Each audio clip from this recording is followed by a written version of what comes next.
Good evening, members. Please note that this meeting is being live streamed. In the event of any technical difficulties, the meeting will be recorded and uploaded after it concludes, making it available for viewing the following day.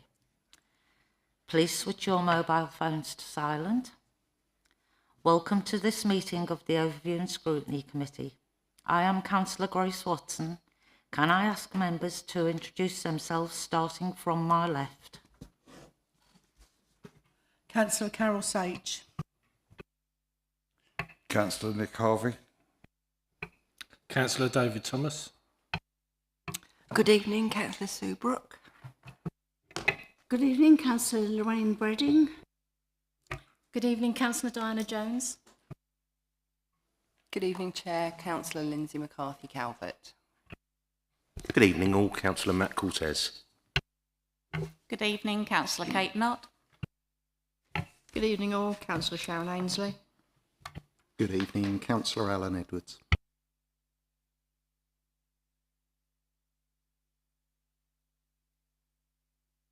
Cabinet member?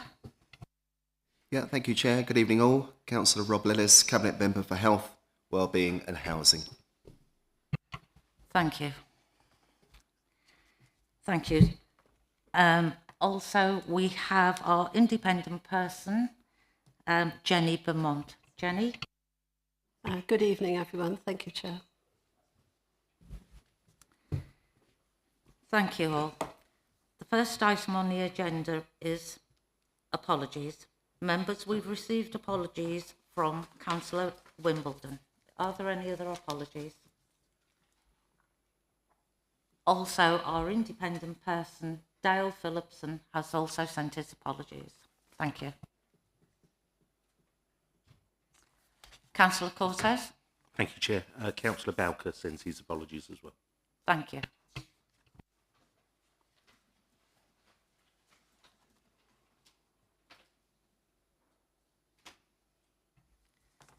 Item 2, members' interest.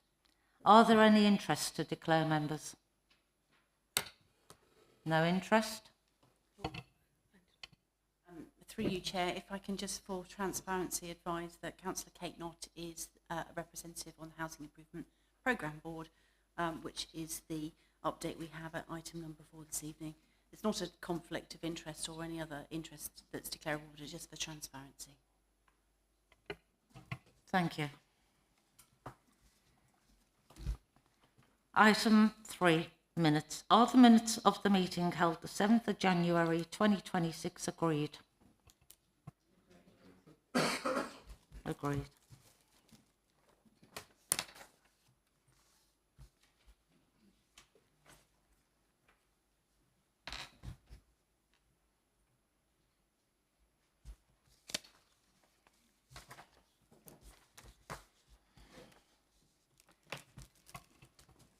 Item 4, Housing Improvement Programme update.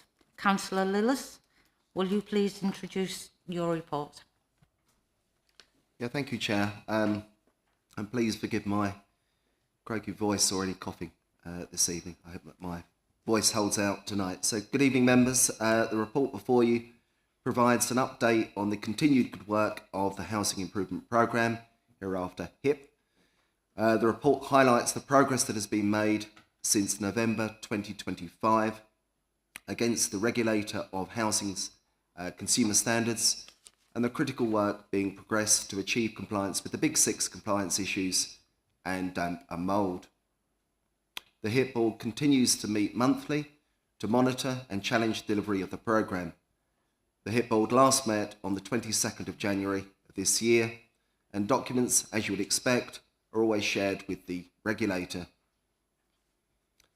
In the interests of transparency, an open invitation has been extended to the chair of this committee to attend HIP board meetings if she is in a position to do so. HQN continue to be present at our meetings in their key role of critical friend. And as Ms Hutchins has just mentioned, a word of mention to Councillor Kate Knott, the Vice Chair of the HIP Board, who sits among you tonight. Her support and contributions are both greatly valued and appreciated by all. I think it's important to note that given the pace of delivery of the HIP, often the reports that we have before us are out of date no sooner the ink is dry. Please be assured that many of the questions that you might ask tonight will no doubt have been asked at the HIP board. That said, please ask as many questions as you like. Scrutiny by members is something that the regulator and our tenants expects to see. The report notes that there was some disruption to the housing maintenance and programmed works service as a result of the contractor's financial administration. I am pleased that normal working arrangements are now underway, including critical health and safety work activities. The report provides confirmation that primary compliance with the Big Six compliance areas, asbestos, electrical, fire, gas, lifts and water safety remains at 100%. A compliance update is a standing item on the agenda for all HIP board meetings. Works to replace warden call systems in sheltered accommodation schemes, including fire alarms and door entry systems, commenced this month, with completion anticipated by the end of April of this year. An update is provided on the stock condition survey programme, which has not met its original completion date of 31 October 2025. As you would expect, the current completion rate is different to that quoted. I believe it stood at 72.8% earlier this week. Work has begun to migrate information from the council's current system, OHMS, to the new MRI system. Under tenant engagement, which with the exception of health and safety compliance is arguably the most important area of concern for me, you will see that TPAS, the National Tenant Engagement Experts, presented an interim customer engagement strategy to the January meeting of the HIP board. I am pleased to inform you that the board gave its agreement and approval to that strategy. You will see that the report makes mention of new officers being appointed who will be crucial in supporting and delivering the work of TPAS. 4 editions of the Tenants Housing newsletter, Your Housing, were distributed quarterly last year and will continue throughout 2026, and I trust that you have all enjoyed reading them. And Chair, I'm pleased to say that Mr. Steve Colk is present this evening and will be happy to answer any questions that members might have and spare my poor voice. Thank you, Chair. Thank you, Councillor Lillis. Members, do you have any questions? Councillor Brooke. Sorry, Councillor Breding. Thank you, Chair. Just a couple of questions, and I know some of them you've already answered in some part, but with regard to the new maintenance contract, are we satisfied that the new contract's continuing to bring about the improvement at the pace that we were hoping for?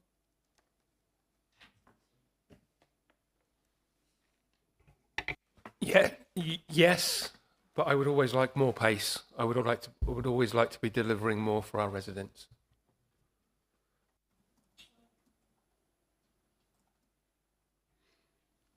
Councillor Broding, I'll come back to you. Thank you. Councillor Knott. Thank you, Chair. Councillor Lillis has already answered part of my question with stock condition survey now at 72.8%. Can I ask, is this progressing at the rate you would like? And also, what is being done to improve access into those properties that have proved difficult so far? As previously said, I would like more. We're all about improvement. It's currently at as Councillor Lillis said, 72.8%. We are working very closely with the company that are delivering the stock condition surveys. When the contract was procured, it didn't include a DPIA for us to share resident details with those residents. Now that my team's at full capacity, we're booking those appointments directly on their behalf, and I'm pleased to say that progress is where I would like it to be. We're booking appointments directly for them with the residents and a shared tracker with a very slick process now for those hard to reach properties. Any that we can't get into, I'll work with my colleagues in housing management to gain access into those properties if we can't get appointments. But we're having a very good success rate now. Councillor Edwards. I've got two questions, if I may, but I'm just going to continue on that thread. Have you got an estimated date for when these stock condition reports will be completed? And if I can just build on that, is access actually the biggest problem that you've had, or are there other issues that have been slowing progress?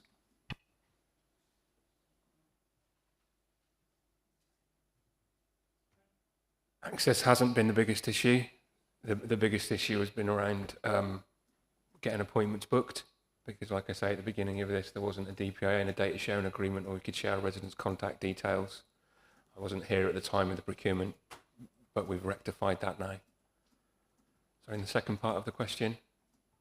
When do you expect the programme to finish? The target's the end of March. Thank you. Jenny Beaumont. Thank you, Chair. I've got a question on 5.7. So the narrative there says that secondary compliance is being reviewed and actions identified. That secondary compliance, I think, relates to things like smoke detection, CO2, those sort of matters. What's the progress on that? And what's the completion likely to be? The progress is good. CO2 and smoke detection, we're in the high 80s. For smoke, CO2 we're at 100%. The reason that it says in there remedial action being taken as soon as identified, because some of these things, it's not an annual thing that we do all of our properties in the same time. So it could be that when we do a landlord's gas safety check, that will be when we check the smoke or CO2 alarms. And when we get told that they're not functioning or that they've failed, then the remedial action is taken straight away, often in the same visit. Okay, thank you. May I ask another question as well, please?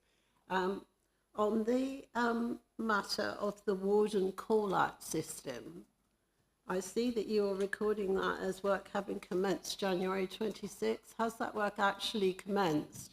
Because I think that's a really important thing to, have a head on. Yes, works have commenced. We've met with contractors. There was another contract meeting with them today around purchasing and ordering of materials. Site visits have happened, and first fix are due to start towards the end of next week, I think, in one of the schemes. Okay, thank you. Thank you, Chair. Thank you. Councillor McCarthy Calvert. Thank you, Chair. I just wanted to go back to the stock condition survey. I have a couple of questions on that. So, are you confident that that the remaining data won't change priorities? And also, I just wanted to pick up on something that's referenced but not really quantified regarding damp and mould. Do we have any data on the number of unresolved cases and if there's been any improvement since November, and what the typical resolution times on those are? Thank you. In terms of the stock condition data affecting priorities and deliverables, if any of those stock condition surveys identify a HHSRS Cat 1 fail, they're dealt with immediately. They're phoned through from site, and our contractors, it'll come through to us and our contractors, and we deal with those immediately.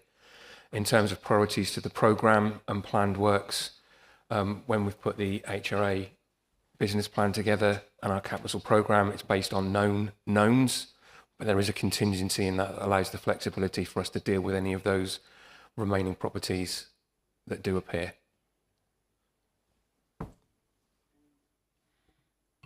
My second part was specifically regarding the damp and mould question. Are we tracking that the number of cases and how we're managing that? Yes, we track it in line with AWAB's law. We report it to Hitboard, and we have a very tight process. We're currently in the middle of an audit on our damper mold processes, and to give overviewing scrutiny some confidence. In that initial meeting with audit, when they were asking us how we manage damper mold, I went through the process with them live, picked a case and asked them, and we followed that case through live. So yes, we have confidence. And in terms of outstanding cases, there are very few because of how we triage at the very initial point of contact of us being reported. We call the resident, answer a series of 11 different questions to triage the damper mold. We'll then take the works accordingly. Our contractor for the specialist damper mold contractor will be out, dependent on the priority, within 7 days, and will treat the symptoms at the time of that visit, so the residents are always safe. Then the remedial works to remove the cause, that will be notified to us in a full report that's also shared with the resident, and then we'll get those works done. Some of the ones where there are cases outstanding, it's not that we haven't triaged, it's not that we haven't protected the resident and removed the symptoms. It might be that there are larger works required that take longer to do. But at any point in that cycle, if the resident contacts us or reports damper mold again, we start the cycle and we will send contractor out to triage and to treat with some nanotechnology stuff that stops the damper mold coming back and keeps the resident safe until we can get those remedial works, whatever the cause of the damper mold is delivered. Chair, I've just got another follow-up on that, if that's okay. Councillor, I'll come back to you again on that because there's other hands up, okay? Councillor Broding, my apologies, you did wait. You wanted another question. No, that's fine. I think my question's already been answered. Thank you. Thank you, Councillor Broding. Councillor Edwards. It's just a quick question on 5.4 about the disruption to repairs and maintenance. There was a lot of work done at the time of the financial administration to ensure that we minimise disruption, but and obviously we did as much as we could. But what has been the impact? Have we now got a backlog of more minor work that we've got to get through, or are we up to date again?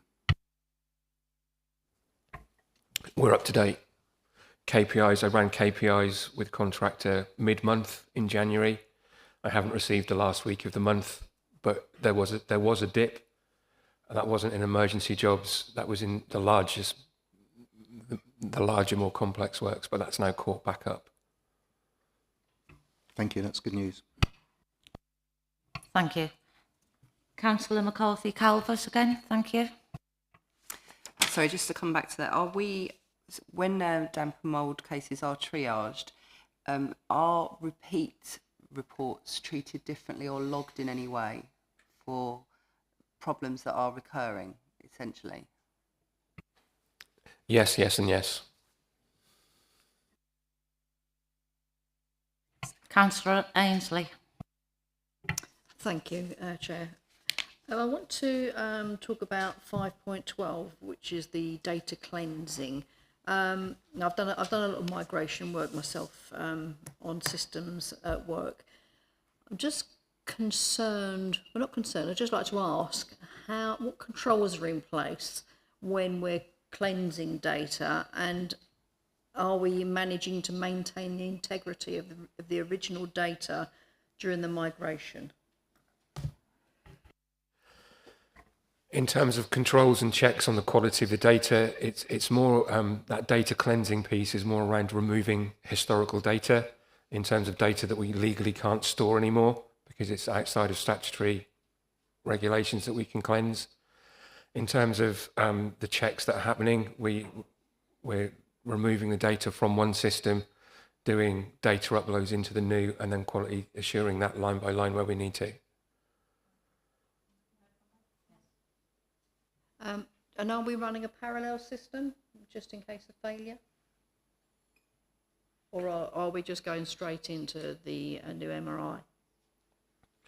The current housing management system we have is due to be unsupported at the end of March.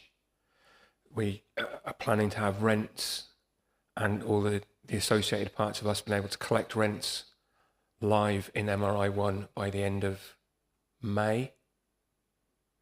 Sorry, by the beginning of May.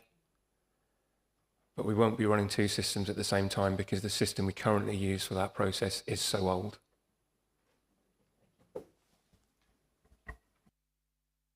Councillor Bredding. Thank you. Under tenant engagement, I noticed that we're hoping to have 2 other officers now on board. Are they on board? Have they been appointed? We've got the 2 housing engagement officers and a customer relations officer. Have they been appointed? They've been appointed and awarded. One of the senior customer relations and leasehold managers started 2 weeks ago. Another one's due to start next week, and the other one the week after. Okay. They've all been, and they're permanent members of staff. Thank you. And following up from that, have we noticed that our residents are happier with our housing programme? Are we getting less complaints? Do we carry out any customer survey to see how they've been affected by it? Yes, we do customer satisfaction surveys. Yes, there has been, I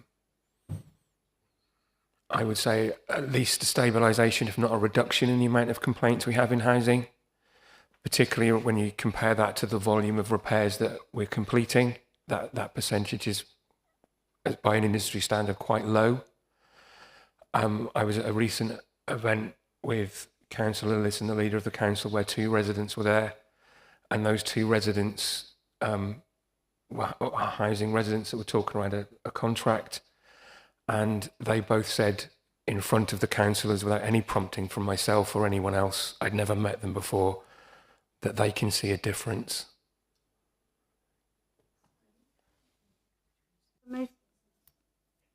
If I may just follow up on that. Do we know, if you're carrying out the surveys, is there any way you could let us know at some stage what percentage of our residents are satisfied and perhaps what their concerns are at a later date?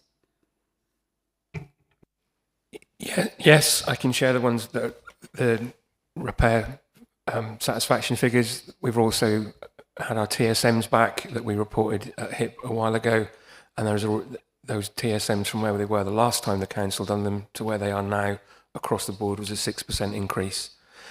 I was challenged by the regulator about that increase because I've not seen it happen so quickly before. Thank you. Are there any further questions? Yes, you may. Members, just to assist you, we will circulate the relevant paperwork that went to the last Housing Improvement Board so that you can see those TSMs. That is the role of TPAS to help us to improve on our TSMs. Our TSMs are stipulated by the regulator and are published, so we are very happy to share those.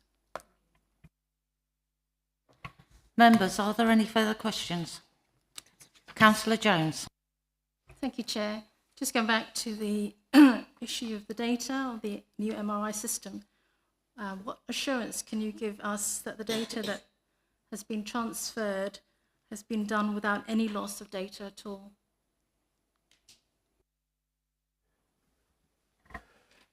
The current records that we're taking across is purely for rent, and every data cut that we've taken so far, and we're now on data cut 4 or 5, because there's one happening at the moment, I don't know whether that's been complete, and they need to balance what's in the old system and what finance data. So they have to match to the penny or they fail. Thank you. Councillors, are there any further questions? No. Members, is that received and noted? Thank you. Chair, is it okay if that is still, please? Sorry. Thank you for that. Yeah. Item 5, bring your own device policy. Mr. Brooke, please will you introduce the report?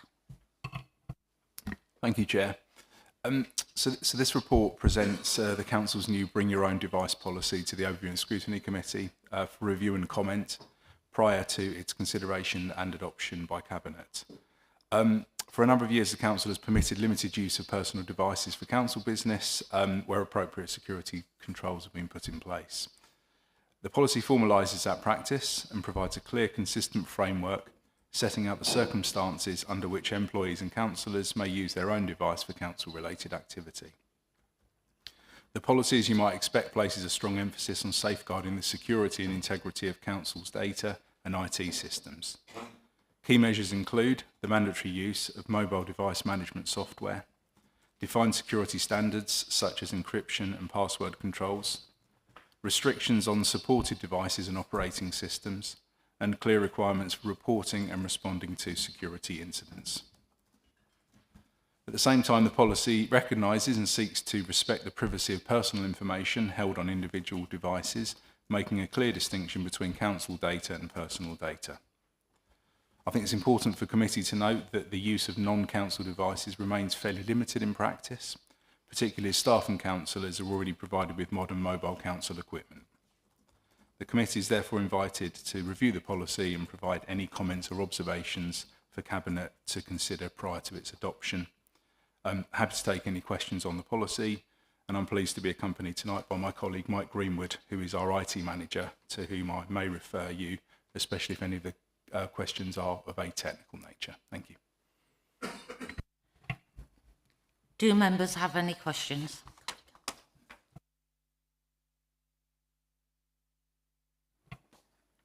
Councillor McCarthy Calvert.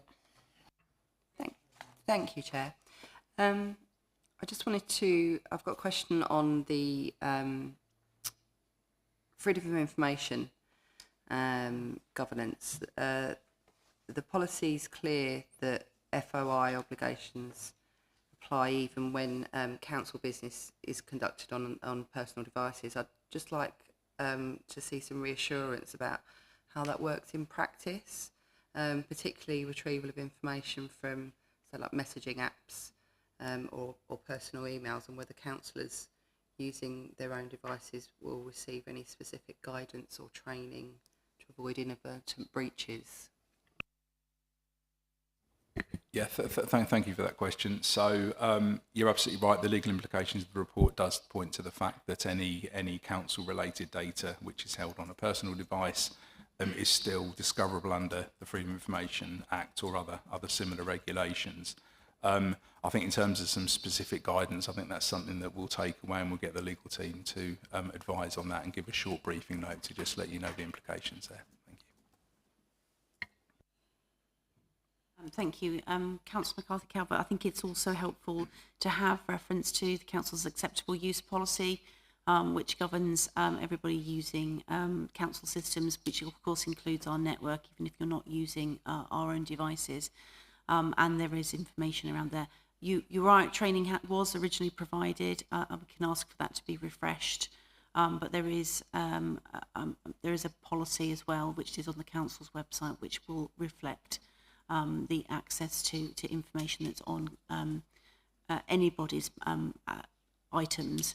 In practice, what that means is that if you would be asked in the event of a freedom of information request, which asks specifically around social media messages or any other kind of content that may be stored on a device, you'd be asked to provide that confirmation. Yes. May I come back, Chair? So, I mean, it sort of links into my second part of this, because obviously when using personal devices, we have multiple apps. And this, as I say, it links into my second part, which is really on about the sort of the privacy and enforcement of our own personal data on devices. And obviously this covers both councillors and officers that may be using this. So it's a bit woolly as to how much we're protected as individuals for our private data on our devices should there be any request, and also about how much is wiped should there be some sort of need to do that, as the report states. because the council remains able to do remote wiping from devices. The policy doesn't seem to outline that that is contained just to councillor apps or material, and there doesn't seem to be any sort of knowledge of protection for personal data, and if that is the case, and if there is any inadvertent personal loss of data, what the recourse would be. Chair, if I may refer this to my colleague, Mike Greenwood, if that's okay. Thank you. Thank you, Ben. You're right, it doesn't state it in there. They're completely siloed. So when we give you the bring your own device, Word, all the Office products, they're all siloed in their own space. We can't access your phone remotely or anything like that. And it should say in there that what will happen, say if you lose your phone, we can retire the phone in our system, which means you cannot then access our data. So all the Office products are inaccessible. There's no potential for a data breach. What it does say, I think, in this one, it might be in the acceptable use, is that if you do have an issue with your device, report it immediately so that we can do that job for you. But yes, we'll make it a bit clearer that your data is your data. We cannot touch that. Chair, if it assists, one of the opportunities that this committee has is to make further recommendations to Cabinet. So might I suggest that one of those recommendations is that the freedom of information implications of this policy are more fully set out in this policy, and that will address members' concerns. Thank you. Councillor Sage. Thank you, Chair, but Councillor Calvert has already asked my question. It's been answered. Thank you. Councillor Edwards. Thank you. I've got quite a few questions actually, but I know you've addressed some of them. I think clarification that the MDM is siloed, etc., is good and important. But overall on the policy, it says in there we shouldn't store, transmit confidential work-related information, but then it explicitly allows us to use email, calendar, contacts and documents. That's kind of an inherent conflict in the policy. And I'm not sure we're entirely clear top to bottom on what the intent is. But the important follow-up to that is if we're allowing documents, is there any data loss prevention built into the MDM so that you can't save files locally to the machine? Yes, so there's going to be two different policies. One for council-owned equipment, which should be a little bit more stricter on certain things, for example, searches and stuff in the internet. With the data loss, the policy itself will restrict you from downloading to your device, yes. So you won't be able to, you can share it to your email like we can do now, which we obviously been advised not to, but you won't actually be able to put anything onto the device to then potentially get a breach in that way. Okay. I've got a number of questions, so if you want to come back to me afterwards. Okay, and just looking again fairly broadly, we've got specifications in there on things like operating system, etc. But for example, Android 8 is no longer supported. So I think we should change that to be still supported, you know, just a broader categorisation of the base level of product that we'll accept so that it doesn't have to be constantly updated. So it should be still supported by the designer of the software. And I think similarly, there are other aspects in there, like the Wi-Fi specification's not actually the latest. And I've got real doubts on the Wi-Fi, whether most people who are going to use this actually will know if their router meets the specification. So other than the edit to make it current versions of operating system, I think we need to be clearer on what the expectations are of the device. For example, iOS doesn't have classic antivirus. We don't specify an antivirus, but on Windows you might want to specify Windows Defender. So I just think we need a tighter definition of what an acceptable platform is.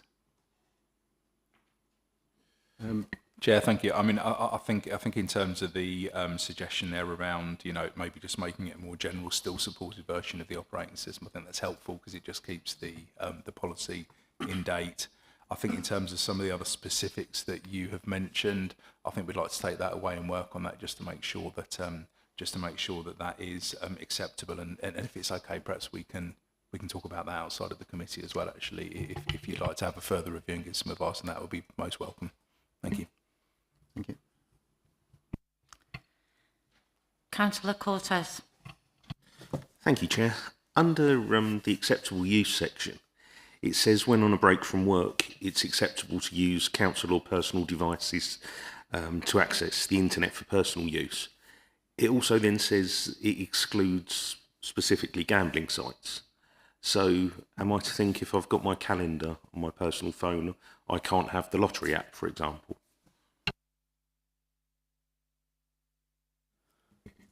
It's a good question. I think that probably because we've tried to write a policy which applies both for employees and for councillors, I think that wording is probably more specific to an employee, for example, using their own personal device at maybe a break time, and I think we sort of discourage access to sort of gambling sites and the like. Again, I think that's probably something that let us take that away, I think, and just maybe clarify on that particular point in terms of things like you mentioning around a lottery app, for example. Thank you. Thank you. Are there any further questions? Councillor Edwards. Sorry, I think we probably will take quite a lot of this offline if you're happy, but you mentioned that that you can control devices and switch them off, etc. But we don't seem in the policy to overtly require a record of who owns what, the serial number of the device, OS details, etc. Are they automatically captured by the MDM? And also, we know that the use is relatively low, but do we have a process for deciding whether the use is required and appropriate? Some sort of risk-based assessment in there, because that's fairly conventional in this type of policy. Yes, all devices are stored by a serial number in MDM. So we will be able to identify what operating system you've got on there, a name, for example, but also all the hardware details are stored in there. So yes, that's correct. The risk-based assessment, I agree, is something we'll need to pick up, I think, Ben. And following on from knowing who we've got, we talk about an onboarding process, but we don't cover an offboarding process. That's a fair point. It does make sense. We have a process that we follow, as you can imagine, but we need to document that, so I'll put that down as a task. Councillor Ainsley. Thank you, Chair. I'd just like to revisit Councillor I can't say it, Lindsay's point. I'm reading the disclaimer. It says, while IT take every precaution to prevent the employee or councillor's personal data from being lost, in the event it must be remotely wiped a device, it is the employee or councillor's responsibility to take additional precautions such as backing up email, contacts, etc.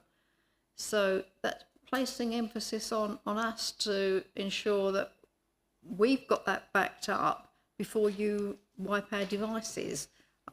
Could you just clarify that point? I think that's more a legacy point before Microsoft introduced the element of the retiring of the devices. So I just need to reword that. We won't be wiping anyone's devices because it's your device. We'll take our data off of it, that's all. Or your data as well, so thinking about it. Councillor Cortez. Thank you, Chair. With regards to councillors particularly, we have to, sometimes we've got no options other than to use our own devices. Things like the iPads only work when on Wi-Fi. Then they won't work when you're outside of Wi-Fi. If we weren't to particularly sign up to this policy, would the council then be looking, or for employees as well that didn't want to use their own devices, would the council supply a sole use mobile phone or sole use device? Is that an option? So I think in the cases where employees and councillors are required to have a device to allow them to conduct their business, either as an employer or as a councillor, that we would be giving them a device. And I think that's why I said in the introduction that actually ordinarily people are provided with the equipment that they need. So in the case of a mobile phone, if there is a member of staff who needs to use a mobile phone for work, then they will be issued with a work mobile phone, which again I think is why in practice this policy will be infrequently used, because I think most people will be happier using their council device to transact council business rather than their own personal devices. Councillor Knott. Thank you, Chair. One thing I would like to know is, could we have some clarification in the policy of when it's appropriate and when it's not appropriate to have your device out in meetings?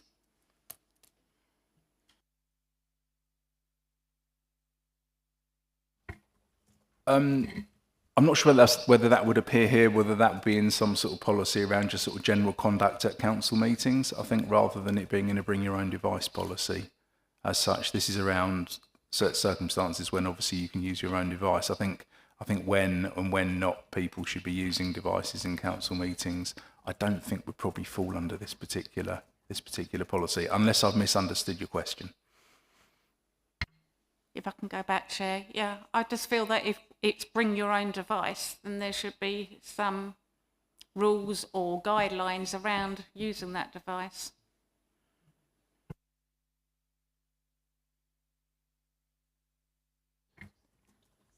So just so I'm clear then, so you're saying that for example, in a meeting like this evening, you obviously have devices that you're using on the desk. You think that the policy should include something to say whether you'd be able to use your own tablet in a meeting situation. So apologies if I'm not understanding what the specific question is about. For example, that it shouldn't be used for personal use. It can be used, say, if somebody had got a speech they wanted to give on their phone, something like that. That's appropriate for use. But checking your WhatsApps, your emails, or just scrolling, things like that, I think should be specified on this policy. But we're talking about conduct within a meeting situation. Is that what you're referring to? Well, yes, it covers that as well, but it is on bringing your own device and what is appropriate on your own device. Right, okay, we'll take that one away. I mean, I think in general, I think there's clearly a lot of questions that you have on the policy at the moment, and I think it's probably fair to say that I don't think it's ready for referral through to Cabinet. So, we'll continue to take the questions, but I think we'll need to defer this one and come back to you with a revised version of the policy. Thank you.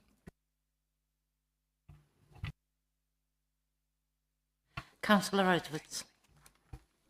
Just looking at the section on networks and remote access, can you throw a bit of light on why we're asking people to look at router settings rather than addressing that risk by requesting VPN use?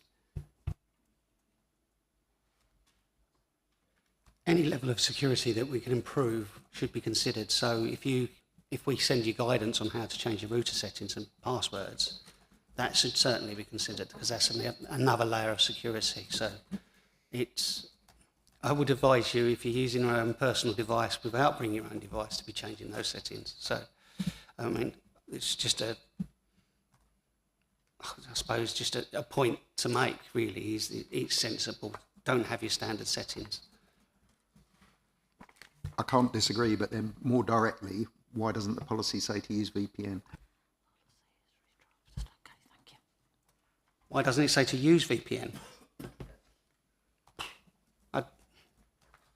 I suppose VPN, it's saying you're from a different location and stuff like that. I don't think it would be required for bring your own device.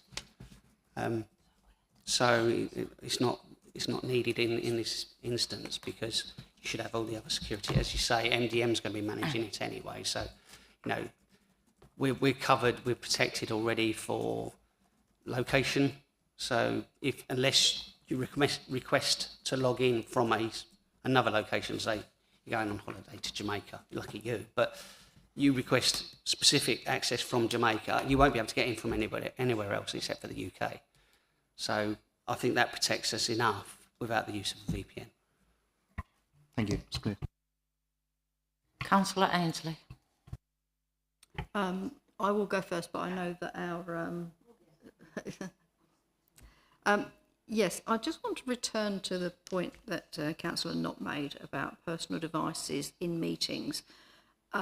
If, for instance, Councillor Edwards here has got his own personal device and we suddenly go into a private session, if he wanted to, he could record that. So what controls are in place to ensure the integrity of the meeting and that illicit recordings are not made? So I think those types of circumstances are probably more likely to be covered in the sort of members' conduct policies and things around that, basically. So in other words, as members, you are required to conduct yourself in a certain way. Covertly recording council meetings, I would suggest that that is not an acceptable behaviour with council meetings. Through you, Chair, if I can confirm that, the Members' Code of Conduct makes it clear that one of the members' primary duties is to maintain confidentiality. So in such a circumstance, that would be a breach of the Members' Code of Conduct and result in a complaint to the Standards Committee, rather than being an IT policy per se. Jenny Beaumont. Thank you, Chair. I did send a note in prior to the meeting with some observations. Have you seen that note? So if I recall, I think when we had the briefing with the chair, there was, I think, a question around whether independent persons would also be covered by this policy. Yes. And I think we had a discussion at the briefing, and also we've had, myself and Mike have had a discussion about this as well. And we think that because you're not using a council email address, because you're not accessing our sort of Teams area, shared platforms and things like that, that would fall outside of the scope of this particular policy. I mean, part of the reason for asking the question was obviously I'm not the only person either. There are others. I mean, I struggle with some of this really because I have some quite old IT equipment. So, like for example, I can't get the Teams app on my old equipment now because it's not got the operating system for it. So, if I were unable to attend a meeting, I wouldn't be able to join it remotely now. And I don't know whether that's the position that others might be in as well. I can't speak for others. Thank you. I think in terms of those sorts of issues, let me have a conversation with colleagues around provision of IT equipment to independent persons and the scope around that. Okay, thank you. Thank you very much. Are there any further questions? Members, these comments have been captured and this will be deferred while the policy is redrafted and brought back. Are we all in agreement with that? Thank you.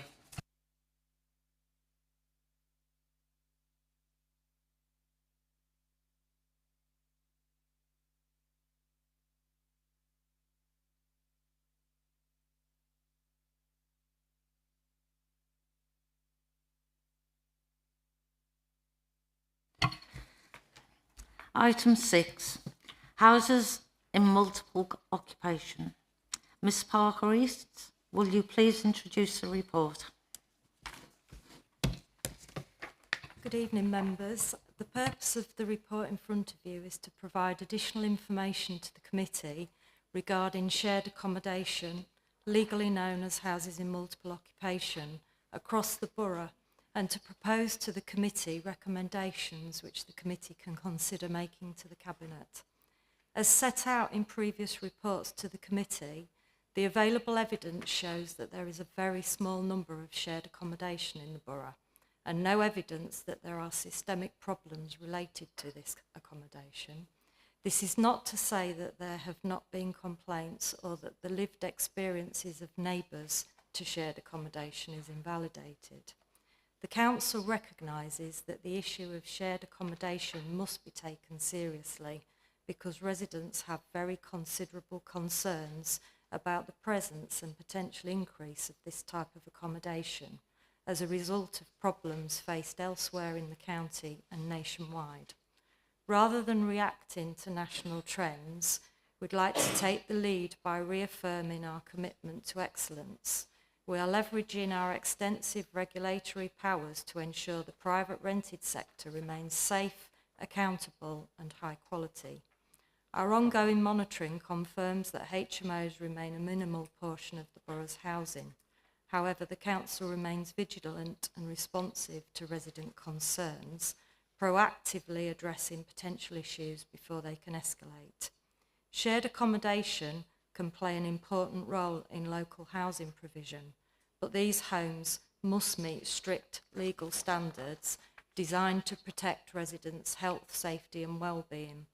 In the current robust licensing regime, the council sets clear requirements for fire safety, occupancy levels, amenities and management arrangements. Licences can be refused, revoked or varied where landlords fall short, ensuring only responsible operators are able to manage.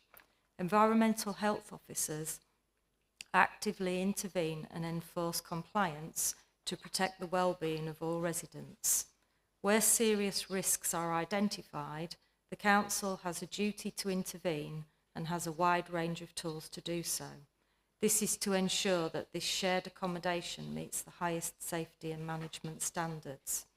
It is proposed that rather than waiting for this to become a problem, that the council should be more proactive in its approach and reaffirm its commitment to ensuring safe, well-managed housing across the borough by highlighting the extensive powers already used by its Environmental Health Service to regulate all private sector housing, including this type of shared accommodation, and communicating this to the residents.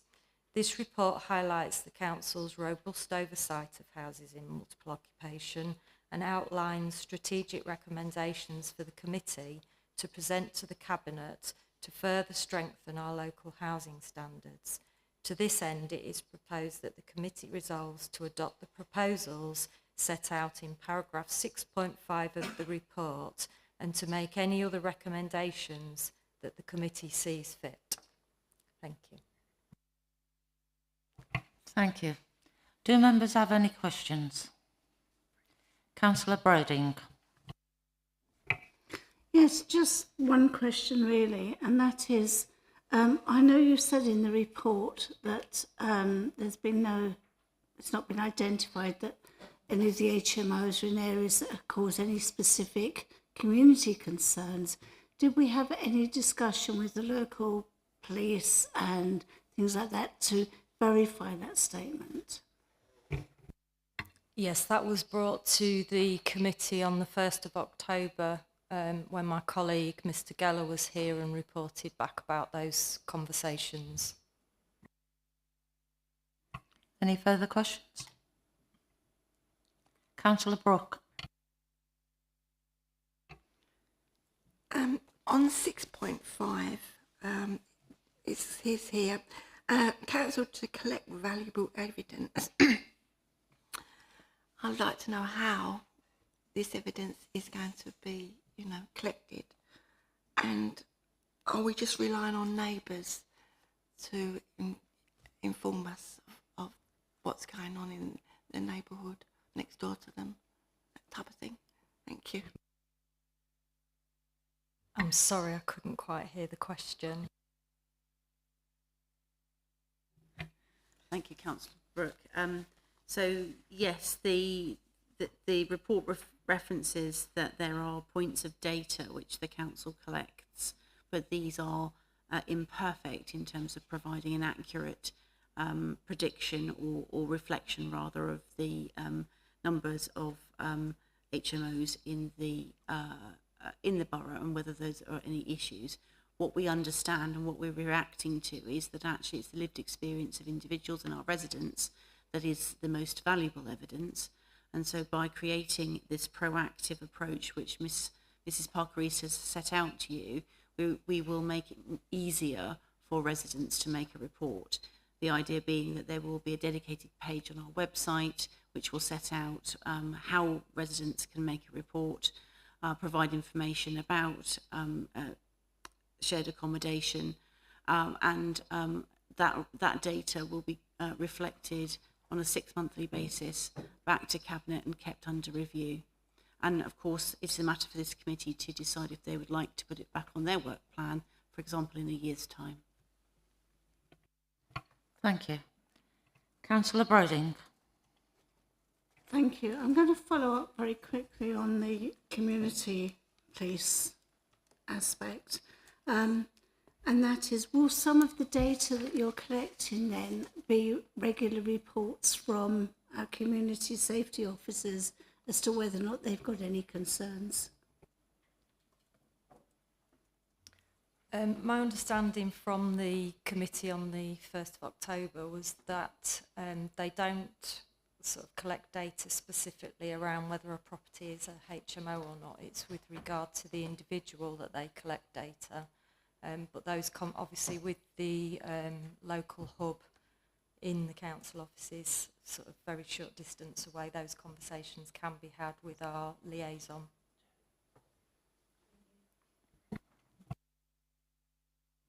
Yeah, just to add on that particular point, obviously we collected our data, and I'll come back to the issue of something to add in terms of the resident involvement in a moment. But when we collect that data, we have very regular meetings with the police. So we'll correlate any data that they've got in terms of antisocial behaviour, crime and so on and so forth with the data that we've got, and we'll do that on a periodic basis, and that will form part of the updates as well. In terms of the tenant engagement, just to let the committee, so you are aware, this has been put to very good effect in Basildon, where they actually had a campaign. And that actually did identify a large number of hitherto unknown HMOs, which actually let them down a particular policy route. And a bit like planning enforcement, we can't have people out there all the time, and the report sets out the financial implications and the workload implications of doing our own complete surveys. So we are dependent on tenants, but this is a great opportunity for tenants to report any suspicions that they do have, and it will be anonymous as well. We'll collect data, but we don't share that data. Thank you. Councillor Cortez. Thank you, Chair. Firstly, can I say thank you to all the officers, because this is obviously the third time this has come back, and you've done an awful lot of work on it, and I think we are getting somewhere now. It was just to say, with regards to the whistleblowing from the members of the public, will this be supported and encouraged by our own comms team, pushing it and informing people of how to go about this? Yes, that's in. That is one of the recommendations in 6.5. That, as well as the new process for the members of the public to report HMOs, that it will be supported with a promotion and comms piece around that, so that there's a dedicated marketing and communications campaign put together to sort of promote this renewed approach and encourage that public engagement. Thank you. Councillor Edwards. Thank you, Chair. I'd like to echo what Councillor Cortez said. There's a lot of work gone into actually navigating what we're allowed to do here that we clearly need to do to understand the scope of shared housing in the borough. I believe that it's still the government's intent to bring in the under the Renters' Rights Act 2005 a private sector private rented sector database late this year. Is this something that we'll be able to use our own data to encourage participation in that and enforcement, or will we have to keep all of that data separate?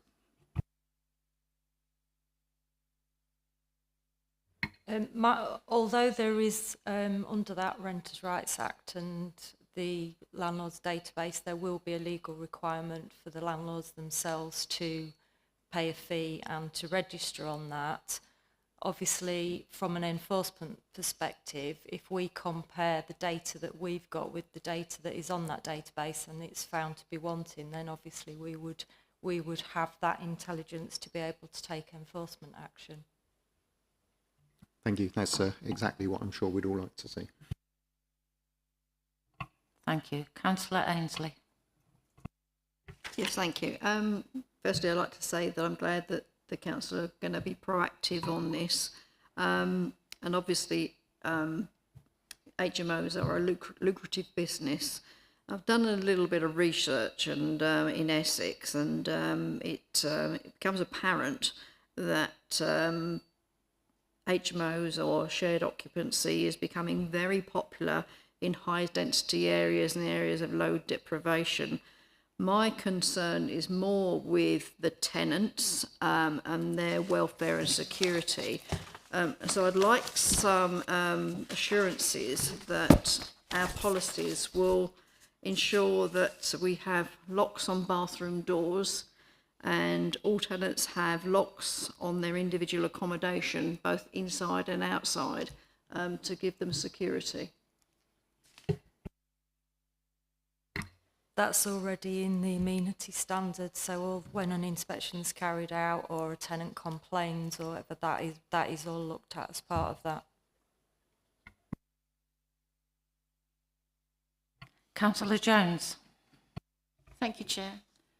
My question is regarding enforcement. It's good to, and I'd like to add my congratulations and thanks as well, along with the other councillors, for this report, which I found to be a really balanced one, with the focus on the tenants' well-being, which should be our main concern, as Councillor Ainsley has stated. So, do our enforcement officers have the capacity to follow up on potential reports from residents as a result of this policy going forward?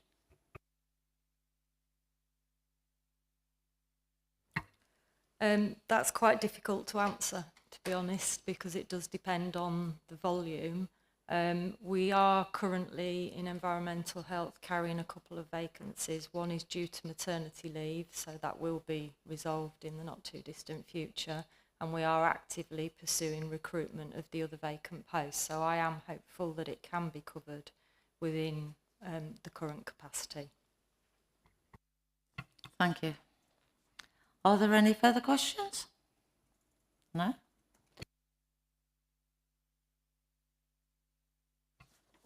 Members, are there any, I'll get this out in a minute, sorry, specific recommendations that members wish to make to Cabinet?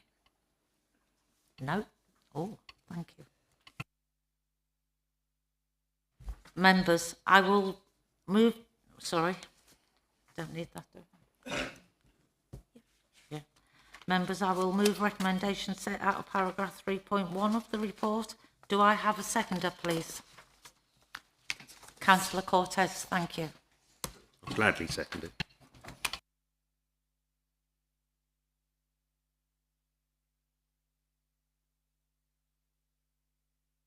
Yeah. Are we all in agreement? Thank you.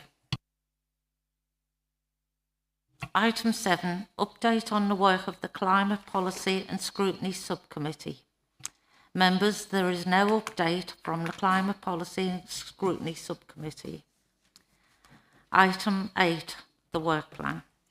Members, since this work plan was circulated, it has been requested that the assisted waste and recycling policy be scrutinised before being reported to Cabinet in March. The Youth Provision Task and Finishing Group have also met and confirmed a report would be coming to the April committee meeting. Are there any further suggestions? No? Is that agreed by all members? Thank you. Councillor Ainsley. Yes, sorry. Can they, just a point of order really, we haven't got those additional things on our work plan. Can that be recirculated? This has just come forward this week, Councillor Ainsley. It will be circulated. Thank you. That concludes the business for this evening. Thank you all for your attendance. Meeting closed at 8:04. Thank you all very much. Thank you, Councillor Lewis, and thank you to the officers.